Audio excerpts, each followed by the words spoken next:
can't see or hear your answers. If you and Shenandoah get 200 points. Another 10,000. Are you ready? Ready. 20 seconds on the clock. That's some of last week's second episode of Family Feud Canada. It starred the Bernstein family from Oshawa and Richmond Hill, Ontario. The 5 Bernsteins won that game. They beat another family and were now trying to clinch the main prize jackpot called Fast Money. The Bernsteins have long been huge trivia fans. They are also Family Feud devotees, both the Canadian version, which is now in its 7th year, and the American one. In the spring, Sean Bernstein thought it would be fun to be contestants on the show, so he applied through the game show's website, aced the auditions, and this past August, he and the family spent a few days down at the CBC studios in Toronto to tape the episodes. The Bernsteins' team includes Sean, a former lawyer turned content writer and storyteller, his wife Shenandoah Nicholson, an event planner, his sister Alexis Orchard, a public speaking coach, their mom Susan Bernstein, who does health product marketing, and a cousin Jennifer Corman, who runs a dog walking and pet visiting company. The Bernsteins had to keep their Family Feud experience a secret for months, including their success story. They won the maximum 3 games and a nice chunk of prize money. When they were informed the shows would be aired during the first 3 days of Hanukkah, they planned a couple of watch parties. But they couldn't have predicted the world would change for them and for the Jewish community right ahead of their national television debut. The family patriarch passed away in Montreal. There was a funeral and a shiva, and then the terrorist attack on Sydney's Bondi Beach. And despite seeing themselves on the small screen, which they admit was a weird and surreal experience, they were comforted by how much the editors had left in when the Bernsteins intentionally shared their proud Jewish identities and their culture in that studio all those months ago, including some Yiddish, some Canadian Jewish trivia, and donut references. Especially when the show is really big in small cities and communities without big Jewish populations. You know, their audience is a lot of prairies, etc., where, you know, you might never meet a Jew, but you're certainly seeing them on television for 3 nights. I'm Ellen Besner, and this is what Jewish Canada sounds like for Wednesday, December the 24th, 2025. Welcome to North Star, a podcast of the Canadian Jewish News, made possible thanks to the generous support of the Ira Gluskin and Maxine Granovsky-Gluskin Charitable Foundation.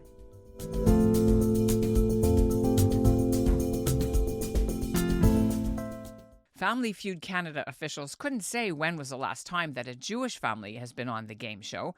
But 3 years ago, back in 2022, we reported about the Kestelmans who appeared, including educator Renee Cohen from Tannenbaum Chat High School and Rabbi Stephen Wise of Oakville and his wife Cheryl Wise, a Jewish educator, and the rest of that team.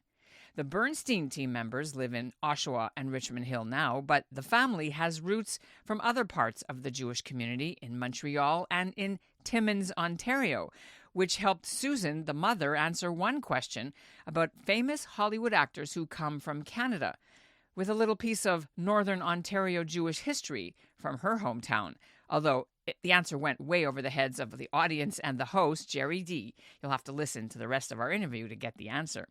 Now, in case you haven't seen this show before, this is how it works. Before every episode, the program surveys a group of 100 average Canadians. And then during the episode, the host asks the 2 competing families some questions. The family who can come up with the most popular answers from the survey wins points, and whoever wins the game then goes on to try for the $10,000 Fast Money prize. I was able to catch up with 2 of the winning Bernstein clan members. Sean Bernstein and his sister Alexis Orchard joined me from Oshawa. Thank you for having us. Thank you for having us on. Well, congratulations on being the big winners. And we can say that now because it aired on December 15th. How did you keep a secret from when it was actually taped? Yes, we were very strong on our NDAs, but really time forgives all, because it was very exciting for all of our family and friends when we got the audition. And then after that, we really didn't say anything. But because so much time had passed, it was like, oh, yeah, that's what you did this summer. Oh, that's great. That's cool. So the time really helped. It's, you know, it's funny. It's tricky. We knew we could say that we were auditioning. We could publicize the audition, but you can't reveal anything that, you know, reveals the outcome. So yeah, we had to kind of sit on this. And It's very exciting. It's not a life-changing amount of money. It's not the $25 million at the Jays World Series where suddenly I'm pulling up in a Lamborghini. Bless the CBC. That's not what this was. So I called it a day-changing amount of money. It's lovely. It's great. But, you're not going to notice that drastic change in our lifestyle that we have to be hush-hush about. So you had to audition when? We auditioned. The audition process was a couple of rounds. I sent in a quick self-tape, 30-second shot with my phone of, hey, this is our family. This is why we'd be a lot of fun. I didn't say anything. People ask me, what did you say? I didn't say anything that exciting, I think. And then... Okay, what did you say? I just said, this is who we would have to play. I think initially the family members were a bit different, but this is who would have to play. And, we're a fun family and we'd be great on television and rah, rah, rah, pumping my fist. And we got an email back saying they'd love to have a call with us. And so we did one round of a video call with the producer to really properly audition. It was about an hour or so. And then we did another round of that with a different producer. I think by that point we're already selected, but we did another round of that with a different producer. And they were sending us forms trying to get as much backstory about the family as they can. They want to know all the funny stories, all the quirky things that we do, all the inside family jokes, all the shticklich you can find for your listeners. They want to have that sort of odd record that they can use as talking points if they need it. Why did you guys decide you wanted to do this? Let's go back to how the idea happened. Are you big fans of this show? We are, but it was truly Sean that submitted us and then told us after the fact, hey, we actually got an audition for Feud, want to play. My mom and I have always been big fans of the US and the Canadian version. So when we go to Florida, we're watching Feud all day. That was just kind of our thing. And so when the opportunity came up and this actually happened, this was the greatest surprise. What do you have, what did you have to do? You get there, you do the taping of the first part. Then what do you do next? Yeah, so it's this whole process where you have a technical rehearsal in the morning, and that's getting all the families used to the staging and the actual gameplay and the choreography of the gameplay. Because when you're auditioning with the producers, you're not really getting that whole experience. So the producers are also using that opportunity to match up families together. So that's why you don't really know in the day when you're taping. It's an early day, and we recorded the Monday episode, that first episode you mentioned, at the end of that day. So we kind of had to rally the energy, and then we were back for our next two episodes. You did all the taping on that same day? No, so we won, which is obviously the spoiler. Yeah, and then spoiler alert. We won, which is otherwise why would we won the $10,000, right? Who wants right? to talk to the people who didn't win? We won the $10,000. We won the fast money, which means we got to come back for another show, which we recorded later on in that week, and then without spoiling too much, we came back for another show. So we taped two shows on our next day in. So we are on 3 episodes, my friend. So the Bernstein week is like Hanukkah week. It is the Bernstein exactly week. Hanukkah with the Bernsteins, like anyone dreamed of. That is kind of weird. Maybe did they know they're having a Jewish family at all? Did they know you were Jewish? I don't think Jewish? I don't hide it well. If anyone's listened to me for the last 10 minutes, I think what's really oddly fortuitous is that, and we talked about it before we went on mic, so we lost our grandfather a couple days ago. And so, losing the Bernstein patriarch is a really interesting time, well in the middle of sitting Shiva, to see the Bernstein name displayed across national television is kind of oddly beautiful and a little fitting. He knew we had recorded, and it's a shame he didn't get to see it because he would have gotten a kick out of it. Well, let's tell our listeners his name and a little bit about Zadie Nat. Sure. Or Nate. Nat Bernstein was almost 102, although he would have rounded up. Kena Hora. He was a larger-than-life legend and would be the first one to tell you that himself. In Montreal. In Montreal, Toronto, in Florida, in the Bahamas. He was a man of the world, and just a true old school character. They don't make them like that anymore. First of all, so sorry for your loss. And I was going to say, he passed away Friday. Your first episode was Monday, but it wasn't the only hard thing that your family and many Jewish people around the world had to deal with, which was the Hanukkah Australia beach massacre. So here you were going to have a watch party and be together for the family and then this happened.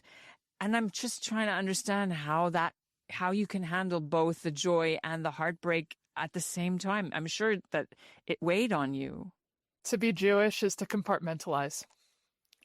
And I think that's the way we do it for our survival, because the truest joy we can give to our families and our communities is to keep living and keep thriving. And that means going on game shows and exploring our careers and having families and giving birth to new members. So it's one of those things that we just have to do, both for ourselves and for each other.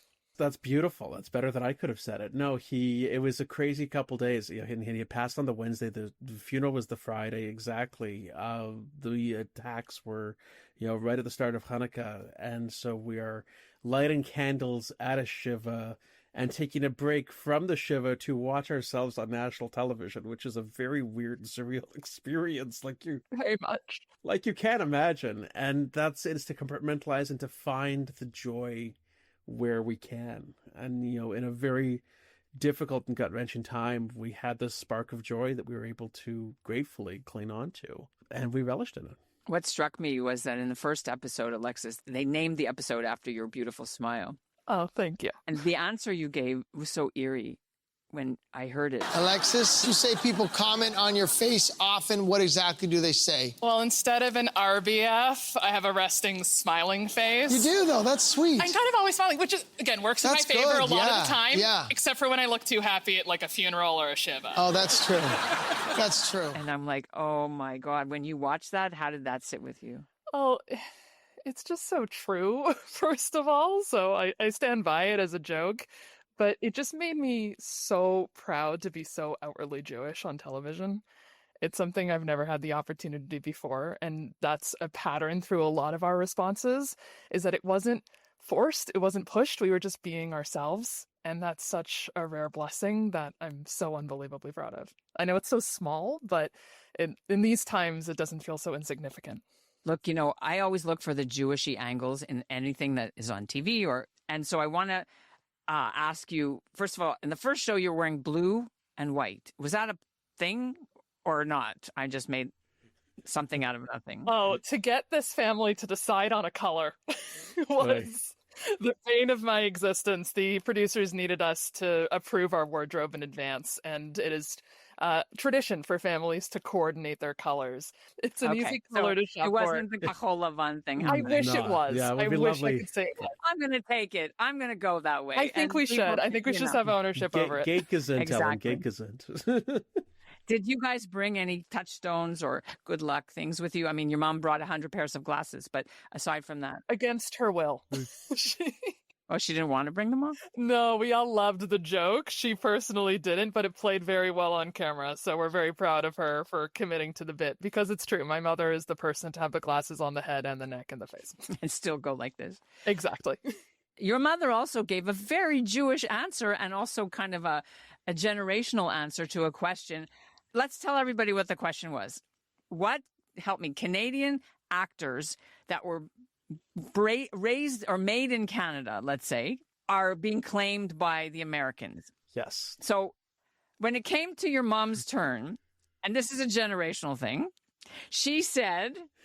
Generational if you're from Timmins and, again, over 60 or no longer with us. She said Cecil Linder. And okay, Cecil Linder had like 200 TV shows and movies, and he was in Goldfinger, and he was on Perry Mason, and soap operas, The Secret Storm and The Edge of Night, which I kind of remember when I was little.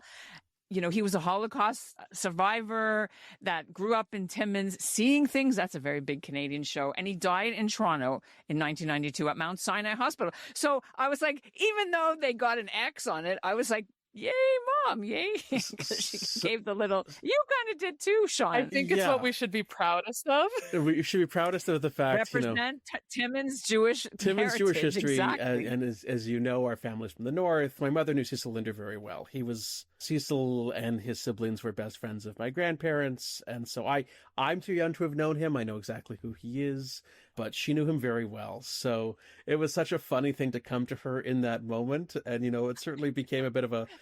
I don't think anyone has said his name on the air, bless him, in some years.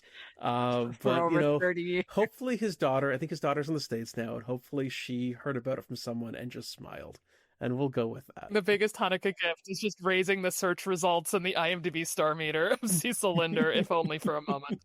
Absolutely. Look, you had that question asked to you, Sean, and you kind of did, because even though this actor is not Jewish, he played a very Jewish mother-in-law on I think it was Mike SNL. Myers.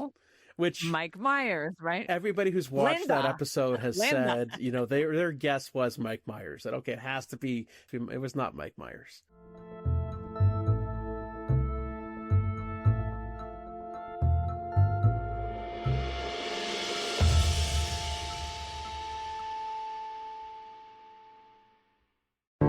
Ever since October 7th, 2023, Muslim and Jewish communities in Canada have been torn apart.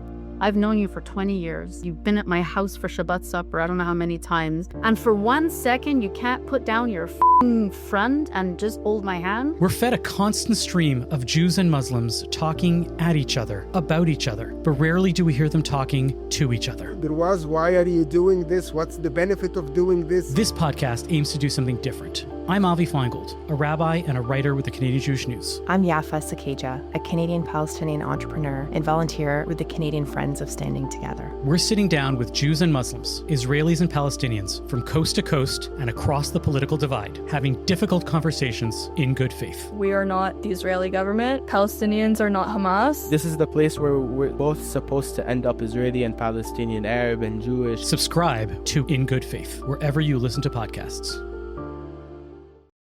Okay, I got to ask you about this. The other team on the first show, they were all doing this X. Every time you guys made an answer, the whole team was giving like X's with their arms. What is that? And then you guys eventually started to do that too. Isn't that rude that they wanted you to lose? Like what? You'll see in the other episodes, that is very much a Family Feud thing. So you were coached, and the whole bit with television is you've got to be big voices, big arms, big everything.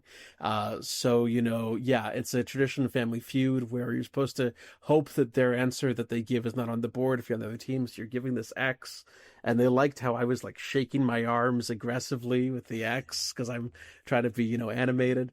Families have fun with it and they get noticed for it. It would be very boring without the choreography, is what we learned, is it feels over the top and ridiculous on the day. And my mom kept getting caught going, oh, that's a good answer to the other team when she was supposed to be giving the egg. Giving them nachas, right? Yeah. Exactly. Exactly. Well, I saw you at the beginning. You were pointing to your head, to your cup. Can you explain that? It's all just, again, it's the choreographies. They want us to have, silly poses. So I think it was trying to, look smart or look knowledgeable or... So some families are from unique cultures. They get to wear fun outfits, and some have like a prop, like a bowl of cherries or a sandwich or whatever it was. And so for our family, because our theme was trivia, they really wanted us to do things that indicated like intellectual trivia, that kind of situation. It's all good. Listen, the people of the book, the people of the trivia. So there you go, right? Exactly. I was gonna bring a Torah on stage. That's right. Bring a Torah next time. But you also had a little Jewishy answer, your cousin Jennifer, when they asked about smoked salmon and capers. She kind of put that little, I was thinking, yeah, lox and schmear, but he didn't pick up on that. I used the word schmear at a certain point in one of my answers without even... I'm a Yiddish speaker. It comes very naturally to me. It is something that is within me. So yeah, that word kind of fell into my answer. We're not coded. We're very openly who we are. And I don't even think twice about it because it's who we are, but I guess it is a form of representation on that national stage, especially when the show is really big in small cities and communities without big Jewish populations. Their audience is a lot of prairies, etc., where, you might never meet a Jew, but you're certainly seeing them on television for 3 nights. Now, tell me, you said you did 2 more shows. So the first episode was the big, we won the 10,000, rah, rah, rah, very exciting. Our next 2 episodes, we do not win the 10K, but we technically win the episode. So we did win 3 episodes of Family Feud, which is surreal. So you maybe will be allowed to come back at some point? Tournament of Champions? Or I'm how not does that saying work? never. This season, they seem to be bringing a lot of sort of, quasi-Canadian celebrities we were talking about. They had an old Degrassi cast member in their family. They had someone from an old 2000s pop group in their family. The third family you'll see, playing opposite us, was an Olympian, a girl who won a bronze medal. Yeah, we beat an Olympian, which, you know. Okay, but wait. Your mother was a high school ping pong champion Yes, she was. in Ontario, just like Marty Supreme, right? So, I mean, you have a celebrity too, We right? do, but she can't do a 16-foot pole vault, at least to our knowledge, like this Not girl. anymore? No. Okay, two quick things before we end. How did you prepare for this? Oh, yeah. I mean, well, first of all, just being a big fan of the show, but I really think the key is you have to play along out loud.